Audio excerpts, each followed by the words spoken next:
Zionists sought to establish a homeland in Palestine, which was then part of the Ottoman Empire. This laid the foundation for future Jewish-Arab conflicts.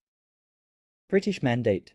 The British Mandate for Palestine, which took place between 1920 to 1948, further exacerbated tensions, as it did not satisfactorily address the conflicting aspirations of Jews and Arabs. After World War I, the League of Nations granted Britain the mandate to govern Palestine. During this time, Jewish immigration to Palestine increased, leading to tensions with the Arab population. 1947 United Nations Partition Plan. The United Nations proposed a plan to partition Palestine into separate Jewish and Arab states, with an international regime for Jerusalem. The plan was accepted by Jews but rejected by Arabs, leading to the 1948 Arab-Israeli War. 1948 Arab-Israeli War. The war resulted in the establishment of the State of Israel and the displacement of hundreds of thousands